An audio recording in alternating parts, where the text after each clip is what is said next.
Hello dear friends, welcome to our channel. आओ सीखें। आज हम सीखेंगे परसेंटेज निकालना। ठीक है, फटाफट हम समझ जाएंगे कि परसेंटेज कैसे निकालना है और मतलब ये समझिए कि हमको परसेंटेज के साथ कैसे खेलना है, ये हम सीखेंगे आज। परसेंटेज में परसेंटेज जो होता है ये दो शब्द। सबसे पहले ना किसी भी शब्द का अगर अर्थ समझ में आ गया तो हम आराम से उसके सारे कॉन्सेप्ट को समझ जाएंगे। और कॉन्सेप्ट समझ में आ गया मतलब कि हमको कुछ भी अब मिल जाए, मतलब ये सब सीधे सीधे ये समझ लीजिए कि अगर किसी खेल का आपको कॉन्सेप्ट समझ में आ गया तो उस खेल के विनर तो आप हो गए। तो बस इसका कॉन्सेप्ट समझिए। देखिए, परसेंटेज में ना दो शब्द है। ठीक, पर का मतलब होता है प्रति और सेंट का मतलब हो गया शत, यानी कि 100। तो किसी संख्या का 100वां भाग ही क्या कहलाता है? परसेंटेज। हमेशा ऐसे कैसे लिखते हैं? अगर मान लीजिए 20% लिखा हो तो आप क्या लिखते हैं? 20/100, है ना। तो 20/100 या 50% लिखा तो बोल क्या लिखते हैं? 50/100। तो परसेंटेज क्या बताता है कि किसी भी संख्या का प्रति 100वां भाग, यानी कि अगर मान लीजिए कोई संख्या 20 है, उसका 100वां भाग क्या होगा, ये हमको बताता है प्रतिशत।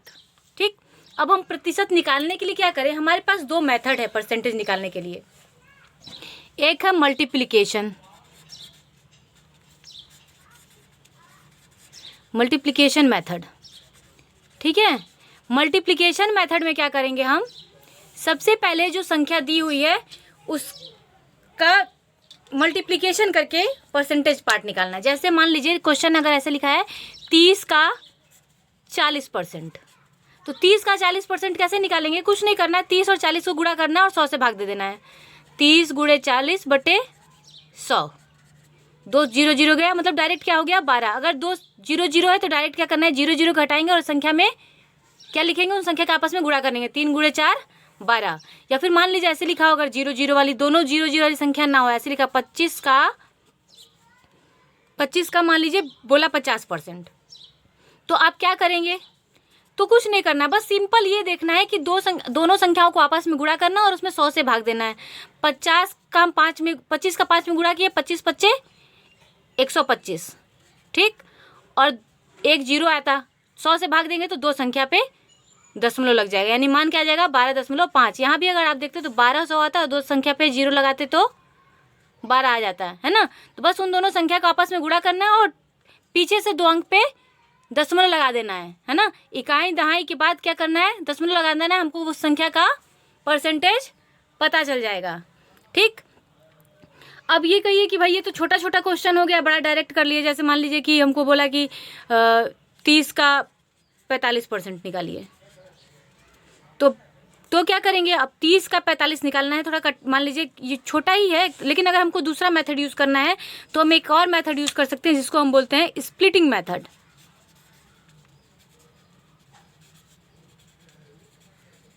स्प्लिटिंग मेथड में क्या होता है? स्प्लिट करने का मतलब तोड़ देना। तोड़ देने का मतलब क्या हुआ? अब इसमें हम दो क्वेश्चन ले सकते हैं। जैसे मान लीजिए ये क्वेश्चन लिए 60 का 90%, तो 60 का 90% करने के लिए हम क्या कर सकते हैं? ये किसी भी संख्या का अगर हम 50% निकालें तो उस संख्या का आधा होगा, ये हमको डायरेक्ट पता है। तो हम क्या करेंगे ना, इसको तोड़ लेंगे। 60 गुणे कितना है ये? 90%, यानी कि हम पहले निकाल ले 50% प्लस कितना बचा? 40%। कर लीजिए। हम यहाँ परसेंटेज निकालना सीखे हैं, डायरेक्ट गुणा कर लेंगे। यहाँ पे गुणा मेथड लगा दीजिए। कितना आया? 6 5 30, है ना। तो 30 और ये कितना आएगा? 6 4 24, यानी दोनों को जोड़ेंगे कितना आ जाएगा?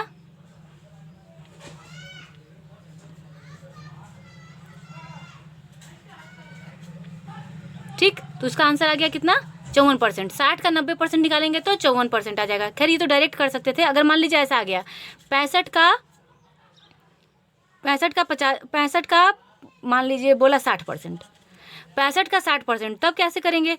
अब ये देखिए, इस 65 को दो भाग में तोड़ लीजिए। क्या लिख सकते हैं? 60 + 5 लिख सकते हैं, 65 हो गया। और इसका हमको अगर निकालना है 60%, तो कैसे निकालेंगे? पहले 60 का 60 निकाल लीजिए, 6 6 36 और जोड़ कितना आया? ये 5% है, 6 5 30, 2 जीरो आएगा, 2 जीरो पे ये लगाएगा तो आंसर आएगा 3, है ना। तो ये टोटल मिला कितना हो गया 39। तो 65 का 60% कितना आया 39। चलिए कुछ सवाल और कर सकते हैं हम। आइए स्प्लिटिंग मेथड से ही हम 2 सवाल हल करके देखेंगे, 3 हमारा प्रैक्टिस बन जाएगा। 51% ऑफ 60 अगर निकालना है, मान लीजिए कि किसका 51% निकालना है 60 का, ठीक है, दिख रहा है ना। हाँ, तो 60 का 51% निकालना है तो इसको स्प्लिट कर दीजिए। 50 + 1 किसका 60 का, 50 + 1% ऑफ 60 ये निकालना है ना। तो बस देखिए 50% निकालेंगे तो कितना आएगा 60 का 30 और 1% निकालेंगे तो 0.6 कितना आ गया 30.6। 2 लाइन का सवाल था। ऐसे ही मान लीजिए एक सवाल ले लेते हैं 56% ऑफ किसका 400 का, ठीक है। तो ये कितना आ जाएगा, अगर मान लीजिए 50 + 6 लिख लेते हैं हो जाएगा, और किसका 400 का, तो निकालिए 50% निकालेंगे तो 200 और 6% निकालेंगे तो 24, क्या माना जाएगा 224 हो गया। चलिए एक और सवाल लेते हैं। ये सवाल 1 हो गया, सवाल 2 हो गया, सवाल 3 कुछ इस तरह से ले लेते हैं कि 350 का 66% जोड़ x बराबर 1256, तो x का मान ज्ञात करिए। इस तरह का सवाल आता है। तो देख लीजिए सबसे पहले क्या करना है 350 का 66%, तो 350 का हम इसको स्प्लिट कर लीजिए। 66 को हम क्या लिख सकते हैं 60 + 6, या कुछ थोड़ा और छोटा कर लीजिए 50 + 10 हो गया, और 6 को लिख लीजिए 5 + 1 हो जाएगा ना। तो अब निकालिए इसका परसेंटेज क्या आएगा। अगर 50% निकालेंगे तो आ जाएगा इसका 175, है ना, आधा हो गया।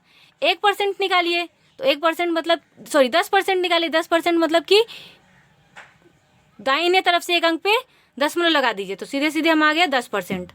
अब 5% निकालना है तो जो 50% निकाले हैं उसमें दाहिने तरफ से एक अंक पे 0 लगा दीजिए, तो कितना आ जाएगा 17.5। अब 1% निकाले तो जो 10% निकाले थे, या सीधे सीधे बोले 1% निकाले हैं तो 2 अंक पे दाहिने तरफ से 2 अंक पे दशमलव लगा दीजिए, कितना आया 3.5। आपस में सबको जोड़िए कितना आएगा 231 ना, 5 × 5 = 10.0, 231.0।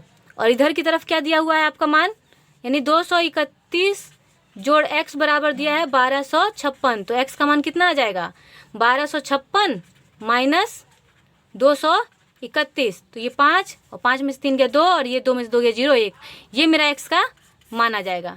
तो है ना आसान परसेंटेज निकालना। अच्छा एक और सवाल इसी प्रकार का हल कर लेते हैं।